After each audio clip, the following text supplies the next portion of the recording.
സുഹൃത്തുക്കളെ,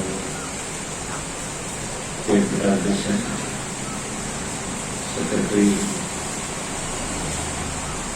കൃഷ്ണൻ, ശ്രീവാസൻ, മറ്റ് സുഹൃത്തുക്കളെ നമസ്കാരം.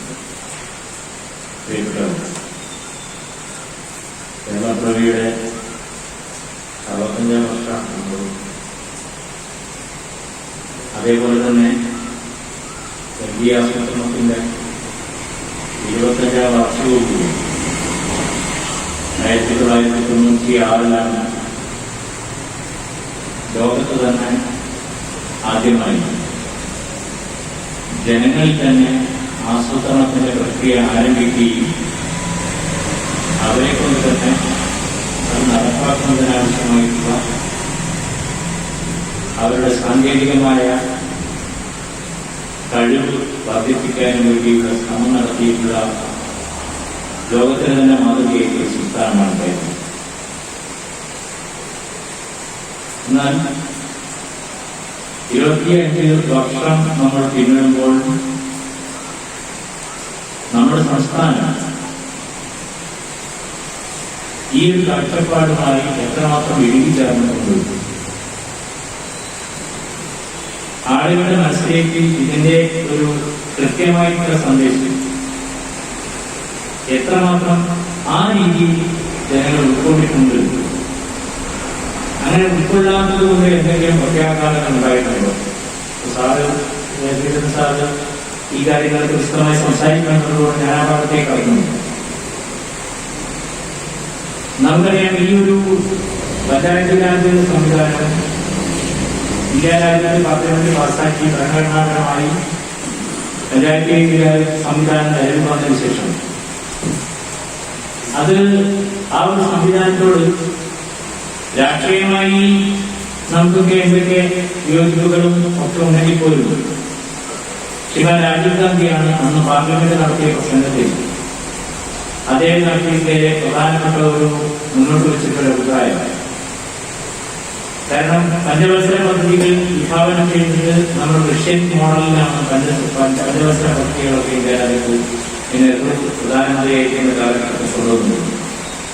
അപ്പൊ ആ പഞ്ചവത്സര പദ്ധതിയുടെ ഭാഗമായി ചെലവാക്കപ്പെടുന്ന ₹1, ആ ₹1 ചെലവഴിക്കുന്ന സ്ഥലത്തിൽ വെറും 15 പൈസ മാത്രമാണ് 6 ലക്ഷ്യമിട്ടുകൊണ്ടാണ് ഈ പദ്ധതി രൂപപ്പെടുത്തിയിരിക്കുന്നത്. എന്നാൽ അവർക്ക് കിട്ടുന്നുള്ളൂ എന്നുള്ള ഇതിന്റെ ഏറ്റവും പ്രധാനപ്പെട്ട ഒരു ദൗർബല്യം ആസൂത്രണത്തിന്റെ പഞ്ചവത്സര പദ്ധതികളുടെ ഒക്കെ ഒരു ദൗർബല്യം.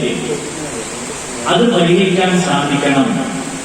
അതുകൊണ്ട് അധികാരം ജനങ്ങളിലേക്ക് വികേന്ദ്രീകരിച്ചു കൊടുക്കുവാനും തന്റെ സമീപത്ത് നടത്തേണ്ടുന്ന പൊതുവായ വികസന പ്രവർത്തനങ്ങൾ എന്താണ്, അതിന് എങ്ങനെ പണം കണ്ടെത്തും, അതെങ്ങനെയാണ് പ്രായോഗികമായി നടപ്പാക്കേണ്ടത് എന്നൊക്കെ തീരുമാനിക്കാനുള്ള അവകാശം, അതിന്റെ നിയമപരമായ പിൻബലം, സാധുത അത് പൂർണ്ണമായി ജനങ്ങൾക്ക് കൊടുക്കാൻ വേണ്ടി തീരുമാനിക്കുന്ന രീതിയിലാണ് കാര്യങ്ങൾ പോയത്. ഗാന്ധിജി വിഭാവനം ചെയ്ത ഗ്രാമസ്വരാജിന്റെ ആ ഒരു മുദ്രാവാക്യത്തിന്റെ സാധുതയിലേക്ക് നീങ്ങുന്നതിന് വേണ്ടിയിട്ടുള്ള അടിസ്ഥാനപരമായ കാര്യങ്ങളാണ് ഈ പഞ്ചായത്ത് രാജ് സംവിധാനമായിട്ട് വന്നിരിക്കുകയാണ്. പക്ഷേ ഒരു ദൗർഭാഗ്യം എന്ന് പറയട്ടെ, ഇന്ത്യ രാജ്യത്ത് മറ്റൊരു സംസ്ഥാനവും ഈ രീതിയിലുള്ള പ്രവർത്തനങ്ങൾക്ക് നേതൃത്വം കൊടുക്കുവാൻ വേണ്ടി തയ്യാറായില്ല. എന്നാൽ കേരളം വളരെ കൃത്യമായി 96-ൽ ഈ ഒരു പരിപാടിക്കും ജനകീയ പരിപാടിക്കും അതിന് ജനകീയ ആസൂത്രണം എന്ന പേരിൽ കൊണ്ട് തുടക്കം കുറിച്ചു. സർക്കാരിനെ സംബന്ധിച്ചിടത്തോളം അങ്ങനെയുള്ള അതായത് പദ്ധതി വിഹിതത്തെ ഗ്രാമത്തിലുള്ള ജനങ്ങളുടെ കൈകളിലേക്ക് എത്തിക്കുന്നതിന് വേണ്ടിയുള്ള ശ്രമം, ആ ശ്രമമായ ഏറ്റെടുക്കും അല്ലെങ്കിൽ അതിന് ഉത്തരവാദിത്തമായ ഏറ്റെടുക്കും. അതുവരെ ജനന മരണ രജിസ്റ്ററുകൾ മാത്രം സൂക്ഷിച്ചിരുന്ന, ഏഴ് വന്നാൽ 5000 രൂപയുടെ ഓൺ ഫണ്ടിൽ നിന്ന് മാത്രം ഫണ്ട് ഉപയോഗിച്ച് വികസന പ്രവർത്തനങ്ങൾ നടത്തിയിരുന്ന, ജനിച്ചപ്പോൾ രജിസ്റ്റർ ചെയ്യാനും മരിച്ചപ്പോൾ രജിസ്റ്റർ ചെയ്യാനും ആളുകൾ അങ്ങോട്ട് ചെന്നിരുന്ന ഒരു കാലമുണ്ടായിരുന്നു പഞ്ചായത്തും നഗരസഭകളൊക്കെ. അങ്ങനെയുള്ള ആ നഗരസഭ ഓർമ്മകളെ ജനകീയാസൂത്രണത്തിന്റെ വികസന പ്രക്രിയയുടെ ഏറ്റവും പ്രധാനപ്പെട്ട അടിസ്ഥാന ഘടകം എന്ന നിലയ്ക്ക് കൊണ്ടുവരികയും അവർക്ക് അധികാരങ്ങൾ പകർന്നു നൽകുകയും ചെയ്തു. അതുകൊണ്ട് മാത്രമാവുമോ? അധികാരം ഒരു ഗ്രാമപഞ്ചായത്തിന് അധികാരം കിട്ടിയാൽ മാത്രം ഒരു പദ്ധതി ആസൂത്രണവും പദ്ധതി നടത്തിപ്പും സാധ്യമാകുമോ? വളരെ കൂലങ്കഷമായി ഇതുമായി ബന്ധപ്പെട്ടുള്ള പ്രവർത്തനങ്ങൾ ആലോചിക്കുന്ന ഗൗരവമുള്ള തോമസ് ഐസക്കിനെ പോലെയുള്ള പോലെയുള്ള ജീക്ഷണാശാലികളായിട്ടുള്ള ആളുകൾ ഭരണരംഗത്തും രാഷ്ട്രീയ രംഗത്തും സൈദ്ധാന്തിക രംഗത്തും വിപ്ലവകരമായ ധാരാളം ചിന്തകൾ ഇതിനോടൊപ്പം ചേരുമ്പോഴാണ് വളരെ കൃത്യമായി തിരിച്ചറിയുന്നത് അത് പോരാ. ഒരു ജനശക്തിയും അതോടൊപ്പം തന്നെ ജനങ്ങളുടെ ഇച്ഛാശക്തിയും അവരുടെ സംഘബോധവും കൂടി ഇതിനോടൊപ്പം ചേർന്നെങ്കിൽ മാത്രമാണ്, അതായത് സന്നദ്ധ പ്രവർത്തനത്തിന്റെ ഊഷ്മളമായ ഒരു പിൻബലവും കൂടി ഈ ഒരു സിദ്ധാന്തത്തിനുണ്ടെങ്കിൽ മാത്രമാണ് ഇത് വിജയിക്കുകയുള്ളൂ എന്ന ഒരു ധാരണയിൽ തീരുമാനത്തിലാണ് എത്തിച്ചേർന്നത്. അങ്ങനെയാണ് ജനകീയ ആസൂത്രണം എന്നത് ജനകീയാസൂത്രണ പ്രസ്ഥാനമായി മാറിയത്. ജനകീയാസൂത്രണ പ്രസ്ഥാനം എന്നാണ് പറയുന്നത്. സിംബലൊക്കെ നിങ്ങൾ കണ്ടിട്ടുണ്ടാവും ആ കാലത്തുള്ള അതിന്റെ പ്രത്യേക രീതിയിലുള്ള സിംബലം. ആ ജനകീയാസൂത്രണത്തിന്റെ 25 വർഷമാണ് നമ്മൾ പിന്നിട്ടത്. ഓരോ ഘട്ടത്തിലും അതിനിടയിൽ അത് വേറെന്തൊരു പേരിൽ കേരള വികസനമോ മറ്റോ പേര് പറഞ്ഞിട്ടുള്ള ഒരു പേരിലേക്ക് അത് മാറിയിരുന്നാണ് എന്റെ ഓർമ്മ. എന്ന് തന്നെയാണ് അടിസ്ഥാനപരമായി പഞ്ചായത്ത് രാജ് സംവിധാനത്തിന്റെ അടിത്തറ അല്ലെങ്കിൽ ആ ഒരു ബേസിൽ നിന്ന് കെട്ടിപ്പൊക്കിയിട്ടുള്ള അതിവിപ്ലവകരമായ ഒരു സംഗതിയായിരുന്നു കേരളത്തിൽ ജനങ്ങൾ 1991 സാക്ഷരതാ പ്രസ്ഥാനത്തിന് നേതൃത്വം കൊടുത്തിട്ടുള്ള കേരള ജനത ആ സാക്ഷരതാ പ്രസ്ഥാനവും സമ്പൂർണ്ണ സാക്ഷരതയിലേക്ക് എത്തുവാനും നമ്മെ സഹായിച്ചിട്ടുള്ള നമ്മുടെ കേരളത്തിന്റെ ഗ്രാമഗ്രാമാന്തരങ്ങളിലുള്ള ധാരാളം സന്നദ്ധ പ്രവർത്തകന്മാർ തനിക്ക് എന്ത് ചെയ്യാൻ കഴിയും, തനിക്ക് എന്ത് കിട്ടും എന്നതിനപ്പുറത്ത് തനിക്ക് എന്ത് ചെയ്യാൻ കഴിയും എന്നുള്ളത് തെളിയിച്ചിട്ടുള്ള ധാരാളം സന്നദ്ധ പ്രവർത്തകരുടെ നാടാണ് 1991 നടന്നിട്ടുള്ള സാക്ഷരതാ പ്രസ്ഥാനത്തിന്റെ ആ ഒരു പ്രവർത്തനം. അതേപോലെ തന്നെ ജനങ്ങളെ അണിനിരത്തിക്കൊണ്ട് തന്നെ ആസൂത്രണ പ്രക്രിയയ്ക്ക് നേതൃത്വം കൊടുക്കാൻ കഴിയും എന്നുള്ളത് വളരെ വിപ്ലവകരമായ ഒരു ആശയമായിരുന്നു. ആ ആശയത്തിന്റെ അടിസ്ഥാനത്തിലാണ് ഈ ജനകീയാസൂത്രണ പ്രസ്ഥാനം അതിന്റെ വിവിധ ഘട്ടങ്ങളിലേക്ക് പോയത്. ആദ്യം ഇതിന്റെ എല്ലാ തരത്തിലുമുള്ള ആസൂത്രണം അതിന്റെ ചിന്തയിൽ വിരിഞ്ഞിട്ടുള്ള ധാരാളം ചിന്തകളുടെയും സംവാദത്തിന്റെയും അടിസ്ഥാനത്തിൽ രൂപപ്പെട്ടിട്ടുള്ള ഒരു പ്രക്രിയ, ഒരു പ്രവർത്തന പദ്ധതി ഇതിൽ രൂപപ്പെടുത്തുകയും ചെയ്തു. അതിൽപ്പെട്ടതാണ് അതിലൊക്കെ ഭാഗമായിട്ട് വന്നിട്ടുള്ളതാണ് ഈ സന്നദ്ധ പ്രവർത്തനത്തിന്റെ പരിശീലനത്തിനും അതേപോലെ തന്നെ ജനാധിപത്യ കേന്ദ്രങ്ങളായിട്ടുള്ള ഭരണഘടനാ സ്ഥാപനങ്ങളിലുള്ള ആളുകൾക്ക് അവർക്ക് പരിശീലനം നൽകുന്നതിനാവശ്യമായിട്ടുള്ള ധാരാളം ഗവേഷണം നടത്തിക്കൊണ്ടിരിക്കുന്ന ഒരു സ്ഥാപനമാണ് കേരളത്തിലെ തൃശൂർ ആസ്ഥാനമായി പ്രവർത്തിക്കുന്ന കില. അങ്ങനെയുള്ള ആ കിലയുടെ സഹായത്തോടുകൂടി വളരെ കൃത്യമായിട്ടുള്ള പദ്ധതി രൂപീകരിക്കുകയും കൃത്യമായിട്ടുള്ള ഒരു പ്രോജക്ട്, അതായത് പ്രവർത്തന പദ്ധതി രൂപപ്പെടുത്തി മുന്നോട്ട് പോവുകയാണ് ചെയ്തിട്ടുള്ളത്. ധാരാളം പ്രവർത്തനങ്ങൾ. അതിന്റെ ഭാഗമായിട്ടുള്ള ഗ്രാമസഭകൾ, ആ ഗ്രാമസഭകളിൽ എത്തുന്നതിന് വേണ്ടിയിട്ടുള്ള റിസോഴ്സ് പേഴ്സൺസിനെ പ്രത്യേകം കണ്ടെത്തൽ, പഞ്ചായത്ത് ഭരണാധികാരികൾക്ക് പ്രത്യേകമായ പരിശീലനം, ഇവർക്കൊക്കെ പ്രത്യേക പരിശീലനം. ഈ പരിശീലനങ്ങളിലെല്ലാം തന്നെ അഭൂതപൂർവമായ ജനക്കൂട്ടമാണ്. സന്നദ്ധ പ്രവർത്തകന്മാരുടെ അടങ്ങാത്ത ഒരുപാട് ഒഴുക്ക് ഈ മേഖലയിൽ ഉണ്ടായിരുന്നു. എന്താ കാരണം? പുതിയ രീതിയെ ആളുകൾ മനസ്സിൽ കൊണ്ടു നടന്നു, അതിനെ വളരെ സന്തോഷപൂർവ്വം സ്വീകരിച്ചു എന്നുള്ളതാണ് അതിന്റെ ഏറ്റവും പ്രധാനപ്പെട്ട ഒരു കാര്യം. അതുകൊണ്ടാണ് പരിശീലന പരിപാടികൾ ഞാൻ ഓർക്കുന്നു. ഞാനതിന്റെ ആ കാലത്ത് കടൽവി ഗ്രാമപഞ്ചായത്തിന്റെ മൊത്തം അതിന്റെ കമ്മിറ്റിയുടെ കൺവീനറായിട്ട് 40 ദിവസമാണ് ഞാൻ സ്കൂളിൽ പോകാറില്ല. പാവം മക്കൾക്ക് എന്നെ കൊണ്ട് കിട്ടിയിട്ടുണ്ടാവില്ല. പക്ഷെ ആ ആ ആ സംഗതിയെ വളരെ കൃത്യമായി പഠിക്കുകയും അത് മറ്റുള്ളവർക്ക് പുതിയൊരു പരിപാടി എന്നുള്ള നിലയ്ക്ക് മറ്റുള്ളവർക്ക് പകർന്നു കൊടുക്കുവാനും സാധിച്ചതിന്റെ ഒരു കൃതാർത്ഥത അത് ഇപ്പോഴും ഞാൻ മനസ്സിൽ സൂക്ഷിക്കുന്ന ഒരാളാണ്. അതുകൊണ്ടാണ് അതിനെക്കുറിച്ച് പിന്നെ എനിക്ക് സംസാരിക്കാൻ കഴിയുന്നത്. അന്ന് നടത്തിയിട്ടുള്ള പ്രവർത്തനങ്ങൾ അതിന്റെ കൺവീനർ എന്ന നിലയ്ക്ക് നിരന്തരം യോഗങ്ങൾ, ആ യോഗങ്ങളിലൊക്കെ ചോദിക്കുന്ന ചോദ്യങ്ങളൊക്കെ പുത്തൻ ആശയത്തോടൊപ്പം നിൽക്കുന്ന ചോദ്യങ്ങൾ, ആ ചോദ്യങ്ങൾക്കെല്ലാം സാങ്കേതികമായി മറുപടി പറയാനുള്ള ഉത്തരവാദിത്വം. അപ്പൊ അതിനുവേണ്ടി നമ്മൾ പഠിക്കുന്ന പാഠങ്ങൾ, നമ്മൾ റെഫർ ചെയ്യുന്ന പുസ്തകങ്ങൾ, നമ്മൾ നടത്തുന്ന സംശയ ദൂരീകരണങ്ങൾ ഒക്കെ ചെന്നെത്തുന്നത് ഇതിന്റെ സന്നദ്ധ പ്രവർത്തകന്മാരിലായിരുന്നു. അതുകൊണ്ട് തന്നെ ഇതൊക്കെ നല്ല രീതിയിലായിരുന്നു.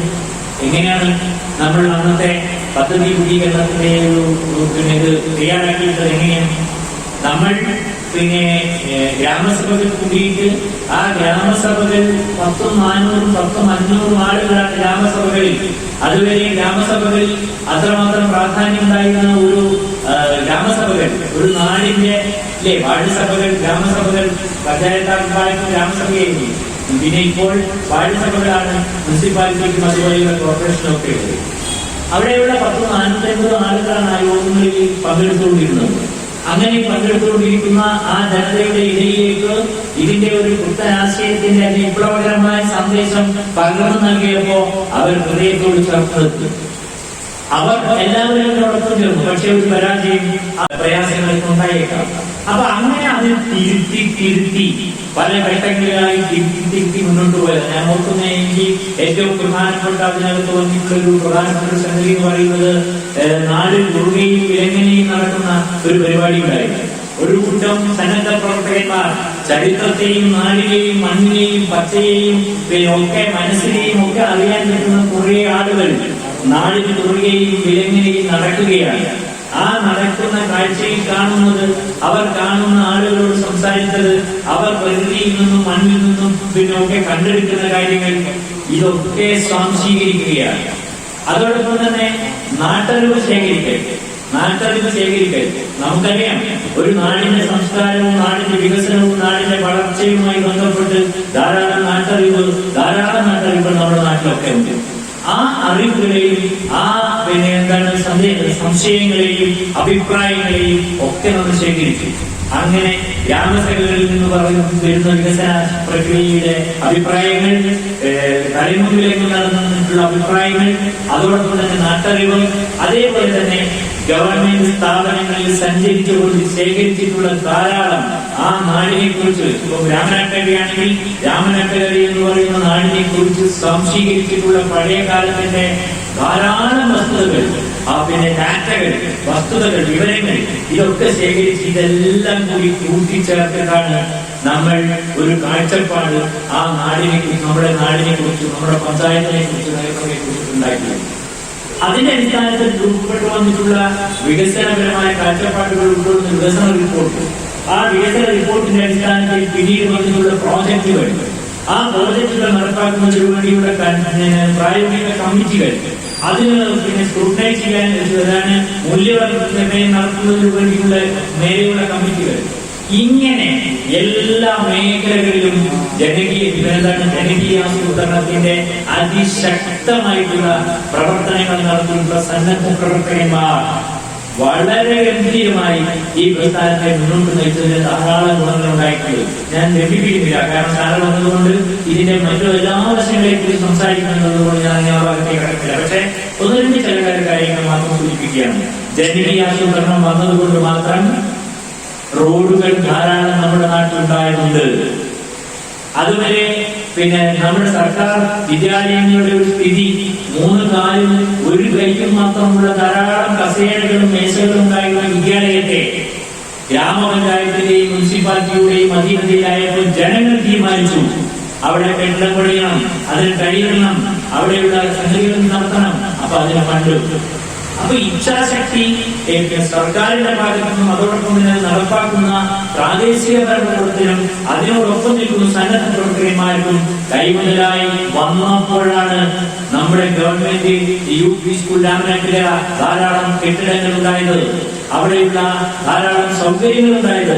എന്തിനധികം എനിക്ക് ഓർമ്മയുണ്ട്, ഞാൻ നേരത്തെ വർക്കിയിൽ ജനകീയ ആസൂത്രണത്തിൽ പ്രവർത്തിക്കുന്നപ്പോൾ അതിൽ പഞ്ചായത്തിൽ അംഗങ്ങളായി പ്രവർത്തിക്കുന്ന അവസരത്തിലുണ്ടായിരുന്ന ഞാൻ ജോലി ചെയ്തിരുന്ന സ്ഥാപനം ഒരു വാടക കെട്ടിടത്തിലായിരുന്നു.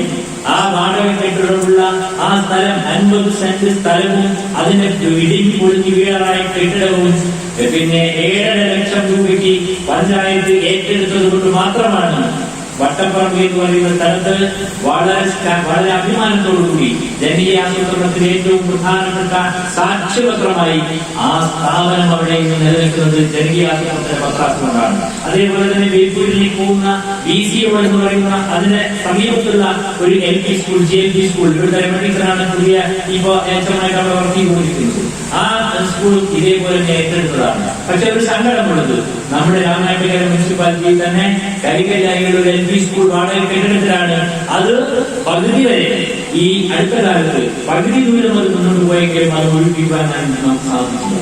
ആശുപത്രികൾ, മറ്റ് സർക്കാർ സ്ഥാപനങ്ങൾ, കൃഷിഭവനുകൾ തുടങ്ങി എല്ലാ മേഖലകളിലും ഏറ്റവും പ്രധാനപ്പെട്ടത് ഗ്രാമപഞ്ചായത്ത് ഓഫീസിനെ കുളിർമയുള്ളതാക്കി മനുഷ്യന്റെ ഹൃദയത്തെയും മനുഷ്യന്റെ ഹൃദയ സ്പന്ദനത്തെയും തിരിച്ചറിയുന്ന ഒരു സ്ഥാപനമാക്കി മാറ്റിയത് ഈ ജനകീയ ആസൂത്രണമാണ്. അവിടേക്ക് ആളുകൾ ഒഴുകിയെത്തിയത് അല്ലേ? പഞ്ചായത്തിന്റെ വരാന്തകളിലും അവരുടെ ഇടനാഴികളിലും ഒക്കെ തന്നെ ആ നാട്ടിലെ സാധാരണ ജനങ്ങൾ, കർഷക തൊഴിലാളികൾ, ജീവിക്കാൻ പ്രയാസമുള്ള ആളുകളൊക്കെ നിരനിരയായി എത്തിയത് ഈ ജനകീയ ആസൂത്രണമാണ്. അതുകൊണ്ട് ഞാൻ തെറ്റിദ്ധരിക്കുന്നില്ല പ്രിയപ്പെട്ടവരെ, ജനകീയ ആസൂത്രണം അതിശക്തമായി ഇനിയും മുന്നോട്ട് കൊണ്ടുപോകുവാൻ. അതുകൊണ്ടാണ് നവകേരള സമിതി ഇപ്പോൾ പുതിയ കിലയുടെ ആഭിമുഖ്യത്തിൽ പരിശീലനം നടന്നുകൊണ്ടിരിക്കുകയാണ്. അതിദാരിദ്ര്യമുള്ളവരെ കണ്ടെത്തുന്നതിന് വേണ്ടിയുള്ള ഇതൊക്കെ ഇതിന്റെ ഭാഗമായി തന്നെ നടക്കുന്നത് തന്നെയാണ്. അപ്പോ അങ്ങനെയുള്ള ഒരു അവസ്ഥയിലേക്ക് ഈ നാടിനെ ചേർത്ത് നിർത്തിയ സന്നദ്ധ പ്രവർത്തകന്മാർ, അതേപോലെ തന്നെ ഭരണാധികാരികൾ ഇനിയും നമുക്കേറെ മുന്നോട്ട് പോകാനുണ്ട്. ഈ ഒരു അവസരത്തിൽ, അതായത് ഈ 1-ാം തീയതി നവകേരളത്തെ കുറിച്ച് ധാരാളം ക്ലാസുകളും പ്രവർത്തനങ്ങളൊക്കെ തുടക്കി കുറിക്കുന്ന ഈ ദിനത്തിൽ നടത്തുന്ന ഈ സെമിനാർ ഈ നമ്മുടെ ലൈബ്രറി കൗൺസിലിന്റെ കോഴിക്കോട് ജില്ലാ സമിതിയുടെയും സംസ്ഥാന കൗൺസിലിന്റെയും ഒക്കെ തീരുമാനപ്രകാരമാണ് നവംബർ 1 കേരള പ്രകടനത്തിൽ നമ്മൾ ജനകീയ ആസൂത്രണത്തിന്റെ 25 വർഷങ്ങൾ എന്ന വിഷയത്തെ അടിസ്ഥാനമാക്കിയിട്ടുള്ള സെമിനാർ നടത്തുന്നത്. ആ സെമിനാറിൽ പങ്കെടുത്തുകൊണ്ടിരിക്കുന്ന മുഴുവൻ സുഹൃത്തുക്കളെയും ലൈബ്രറി കൗൺസിലിന്റെ പൊറൂർ മേഖലാ സമിതിക്ക് വേണ്ടി അഭിവാദ്യം ചെയ്തുകൊണ്ട് ഈ പരിപാടി ഔപചാരികമായി ഉദ്ഘാടനം ചെയ്തതായിരിക്കുന്നു. നന്ദി, നമസ്കാരം.